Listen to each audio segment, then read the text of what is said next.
Nintendo!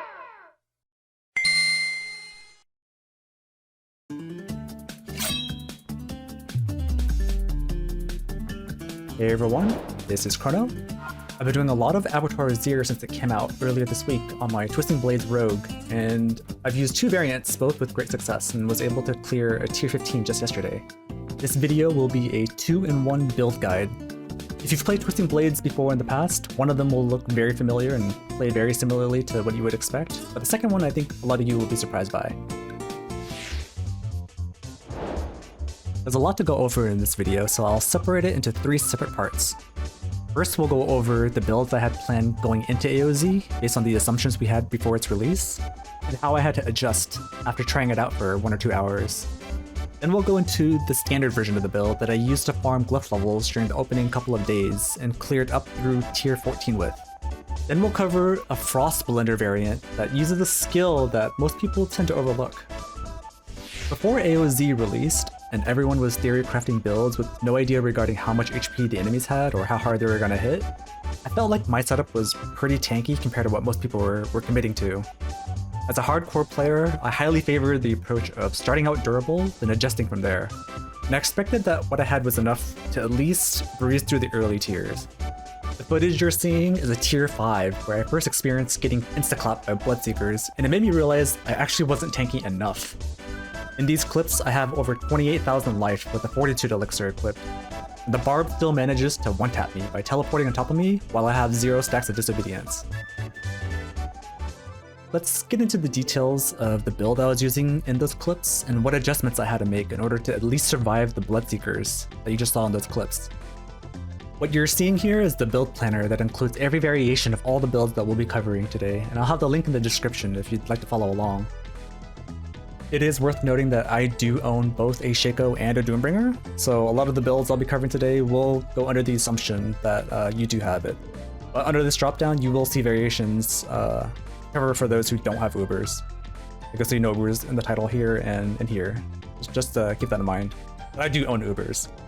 And the setup you saw in those clips, theory crafted, if you have max roll on all the stats, you should have 25,000 HP unbuffed, and I think I had just shy of like 24.5k, and then I broke 28k with the Fortitude Elixir.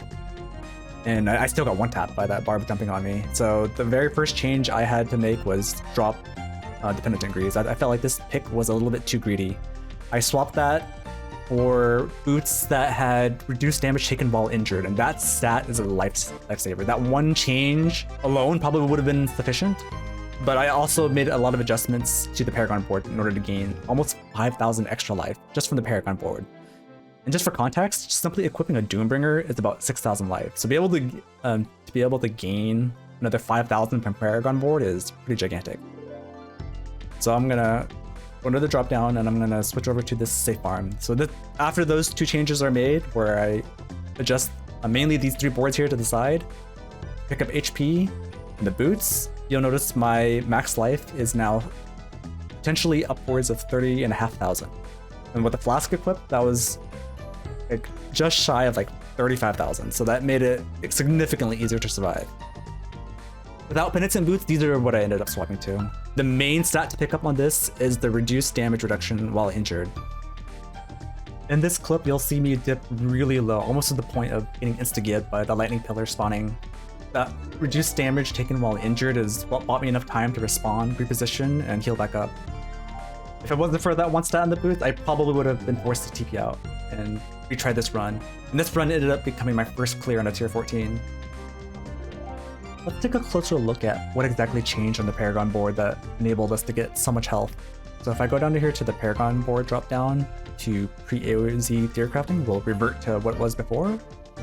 These first 3 boards are pretty much non-negotiable for me. These are like core sources of damage that I'm just unwilling to give up. So those, for the most part, I tried to keep untouched, but these 3 are up for grabs for changing out. So before the season started, I didn't touch the health nodes that are offered by any of these boards, and I looked at the Eldritch Bounty board and realized that everything that's here, that's present, this legendary node plus the glyph that's attached to it, Canny, is full offense. And offense wasn't my problem. Like, I had way more than enough damage. In fact, things were dying too fast. The problem was I just couldn't survive the Bloodseekers at the end. So I was completely willing to just give that up entirely. These two boards stay, but by dropping Eldritch Bounty and making compromises, I'm able to pick up health nodes on both of these boards. So if I switch back to the tanky variant of the Paragon board, these two boards stayed the same, and I dropped Eldritch Bounty to pick up Deadly Ambush. And what I picked up was the 4% health nodes on each of these boards, and the 2% health nodes that are right next to them. So you notice the ones I'm mousing over, it's 4% life per rare node, and the nearby blue nodes are worth another 4% from those two. That's 8% per board. That's 24% health that I didn't have before. So if you find yourself not being tanky enough, I would highly recommend you take the tanky variation of the Paragon board that you're seeing here. So that's the story of what came to be what I would recommend to be the standard variation of the Poison Imbue Twisting Blades Rogue. Let's go into the details of how everything works.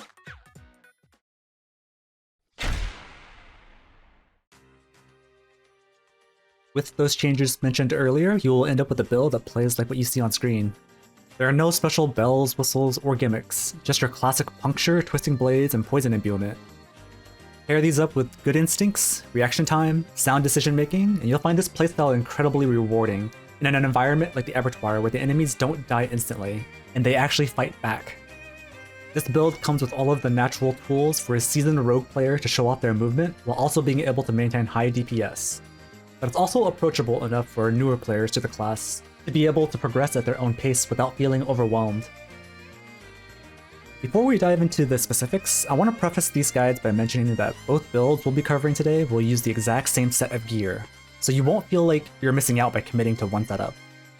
We'll also be recommending you a few variations of the Paragon boards that are interchangeable between the two builds, based on what your current needs are.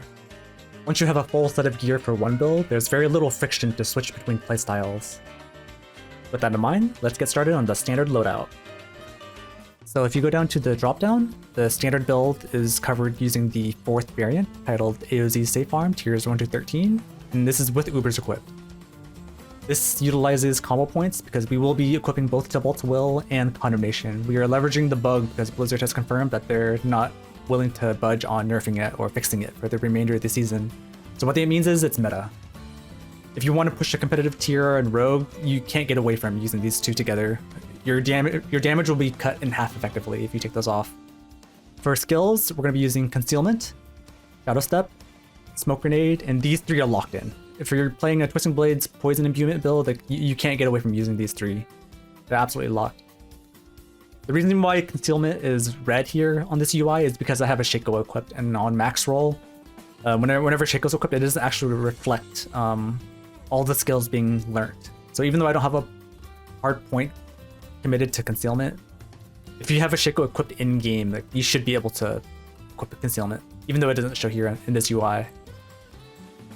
Now you'll notice we have two unstoppable spells learned. We have Concealment and Shadow Step, and the reason for that is we want to be able to maintain high uptime on the multiplicative damage multiplier on Tibalt's Will. And it's dangerous to use Shadow Step on cooldown because that leaves you very vulnerable to any form of CC. If you get stunned, then you won't have an answer to get out of it. So Concealment serves two purposes. One is a backup so that you're free to use Shadow Step on cooldown to enable the damage buff from Tibalt's Will as you please, and you can reposition with Shadow Step. So it gives you an extra vector of mobility and bonus damage every time you use it. And if you happen to get stunned while Shadow Step is on cooldown, then you have a backup Concealment to hit. But Concealment is also very useful against the Bloodseekers. When they spawn, if you don't feel comfortable facing all three at once, Concealment makes it pretty reliably easy to separate them, so you can fight one or two at a time.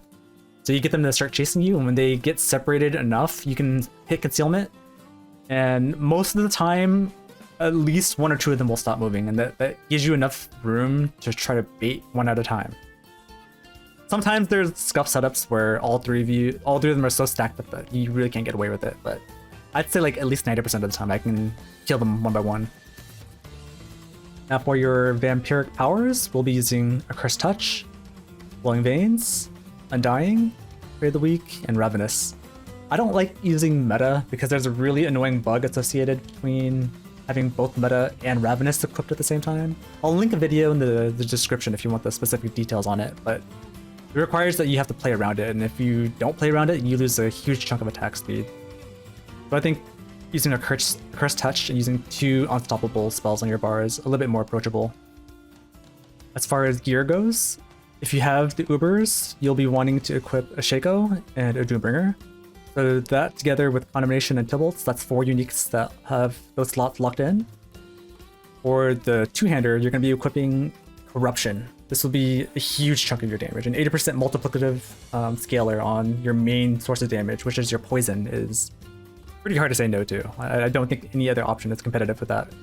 The 4 stats you'll be wanting are Crowd Control, Close Damage, All Stats, and Dex. You could swap out Close for Vulnerable, that'd be the next best thing, but ideally you want these 4.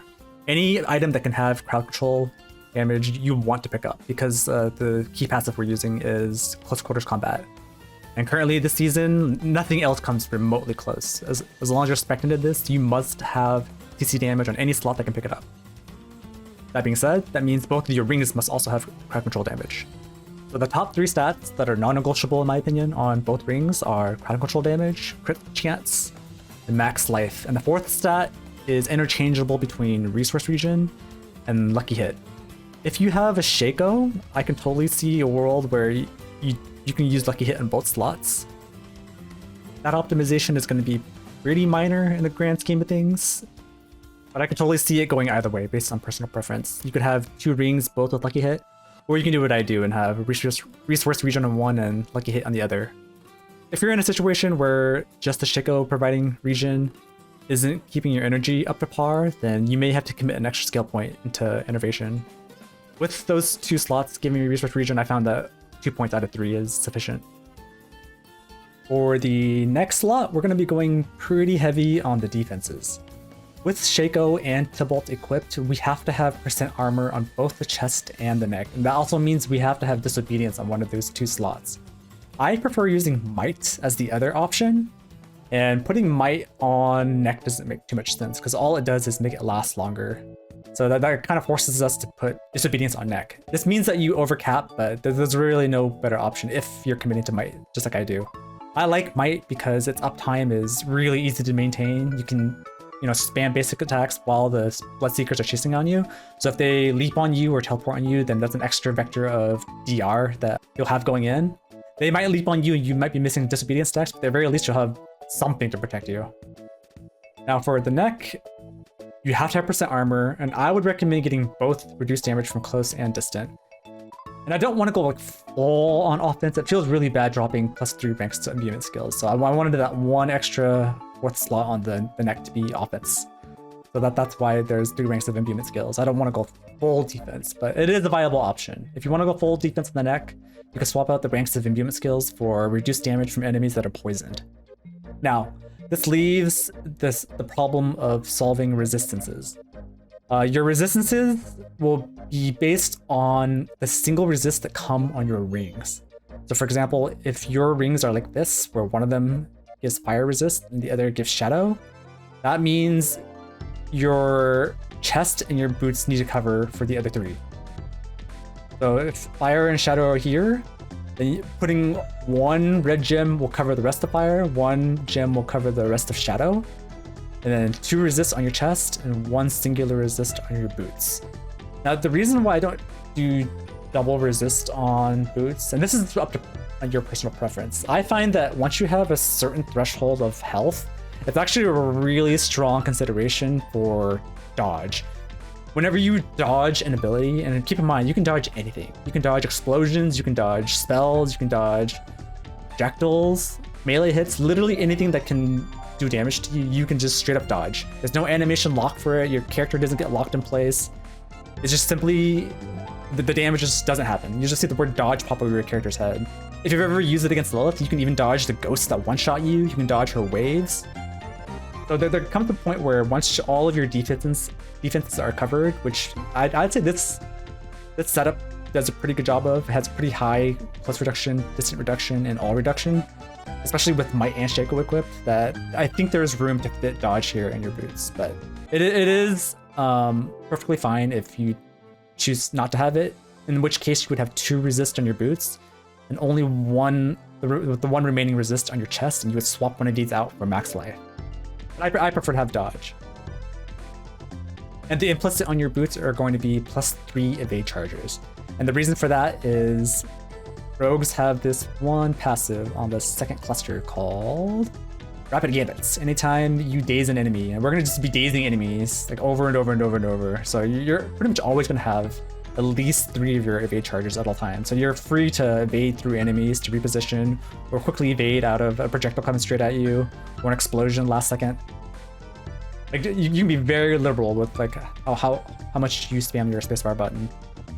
You dazed every single time you attempt to Twisting Blades a target.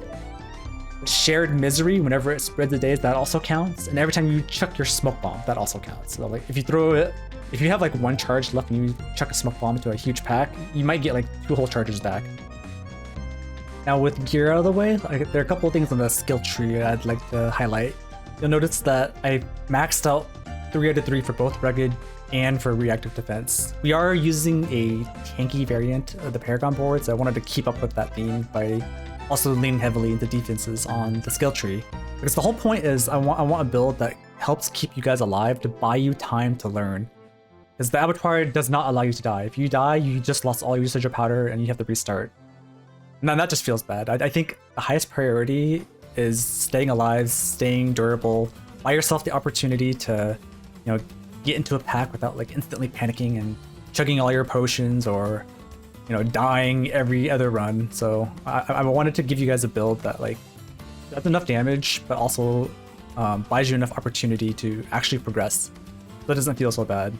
Not everyone has like an infinite amount of sigil powder.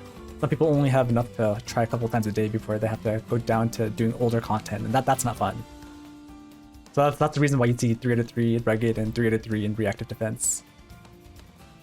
Now that's the build I used for the majority of my farming during the opening days, progressing from tiers 1 through 13, but there did come a point where I wanted to push a little bit further, and that's when I wanted to seek out more damage.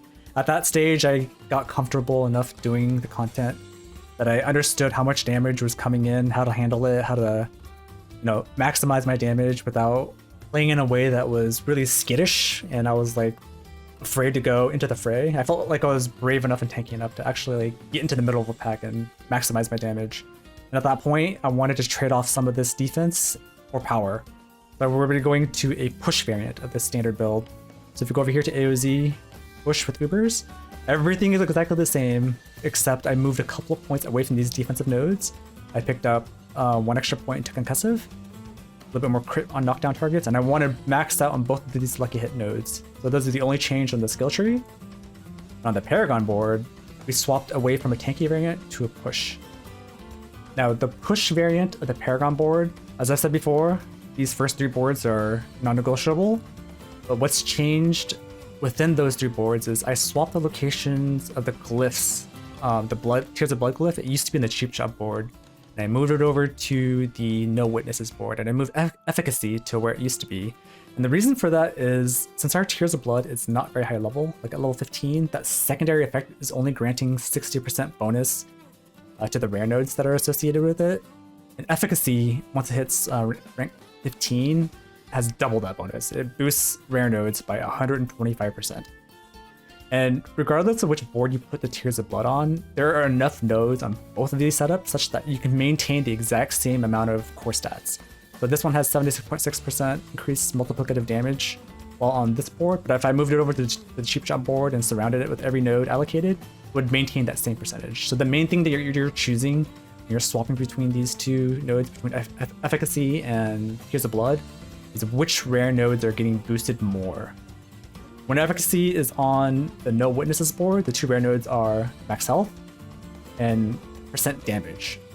And having that double boost to extra health is what gives you, you know, a little bit more tankiness.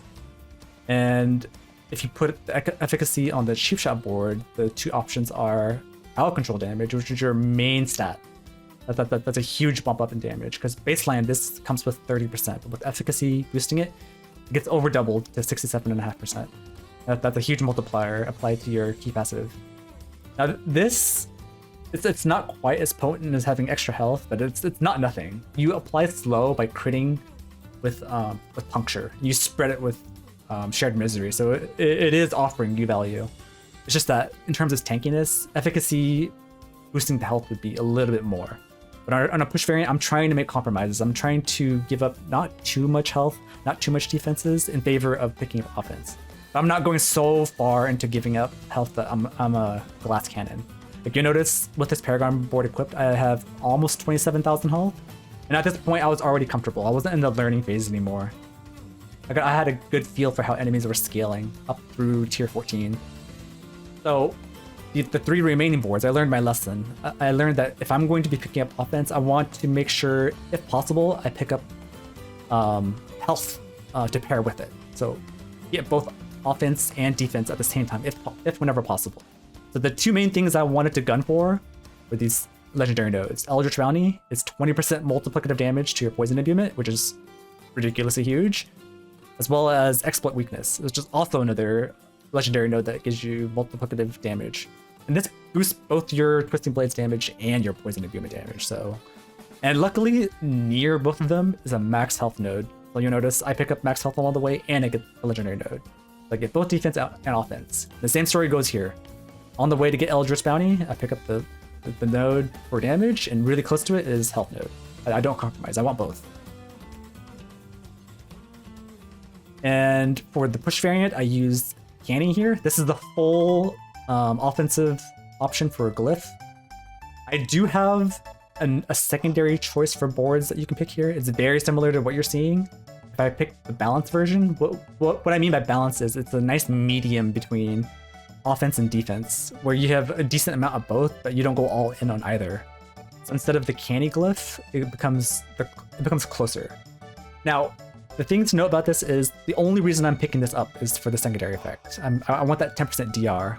One thing to note if you're new to Rogue and you're not aware of all like the buggy interactions with stats on the class is this cutthroat damage does not translate into extra poison damage. So literally the only reason I'm picking this up is for extra defenses. I'm giving up Canny, which is pure damage, for something that is pretty much pure defenses. And on the balanced version of this board, I swap these nodes back. So the balanced version of the push build is I pick up the 2 legendary nodes, but I keep efficacy over here so that I maintain a lot of health. Like you'll notice my max health went up by almost 1,000 with these changes.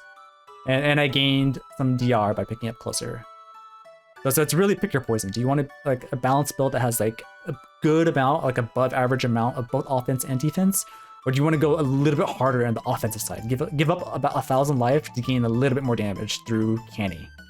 And also swapping the location of these 2 glyphs. Now I've been yapping away a lot now regarding stat, gear, and Paragon boards, but the good news is all of that information is shared between the 2 builds. So that covers everything you should need to know to be able to get started with the standard variant.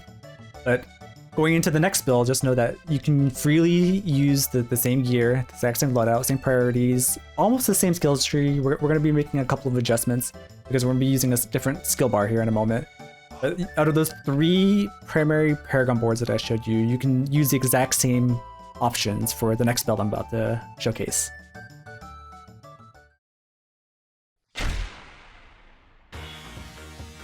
The Frost Blender variant of the build leverages a skill that I bet most rogues have forgotten even exists, which is caltrops. The idea is that you find a nice spot where a big cluster of enemies is stacked, you drop caltrops, and every second the enemies sit inside of its radius, they are increasingly chilled and take ramping damage. Once frozen, they take even more multiplicative damage. So you just jump into the fray and set the blender to puree.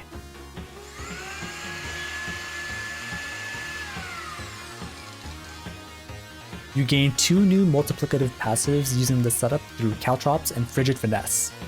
But the trade-off is that you have to pick up metamorphosis, meaning that you have to deal with the bug that's associated with Ravenous to make up for the fact that you no longer have room for both Shadow Step and Concealment on your bar. Though the power of both builds are close, I do expect most people will adapt to some variant that includes this Caltrops playstyle for the highest clear by the end of the season. Alright, for the Frost Blender variant of this build, like I said, you can use any one of the 3 variations of the Paragon board that you wish. I personally had balance and push here on the list, but you could switch over to the tanky version if you so choose, just so you can learn how to play it. But I had already adjusted to pushing T15s and above, so that's why you only see both push and balance here. But if you wanted, you could use the tanky variation.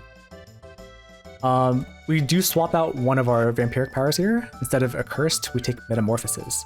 Like I said, that's because we no longer have any unstoppable skills on our bar. We have to make room for both dash and caltrops. So there's no space for both concealment and shadow step. So in order to maintain our Tabalt's will buff, we need to use metamorphosis, which means our uptime on vulnerability is going to be a little bit lower, but the damage we gain using caltrops is going to be worth the trade-off. If we go into our skill tree, the major changes we make here are we drop Shadow Step, we take the point away from concealment because those are no longer on our bar. Shaco is going to provide the 1 point we need for dash, that's why dash is red here. We're picking up caltrops in the node that's on top, the methodical caltrops. So the secondary node makes it so that the longer enemies stand inside the radius of caltrops, they take increasing multiplicative damage, up to 35% at the tail end. And every second that they stand in it, they receive chill, and after 4 ticks of this, they get frozen. And once you're frozen, we pick up Frigid Finesse, and this amplifies the damage they take by double. They already take extra damage simply for being chilled, but this bonus gets doubled when they get frozen.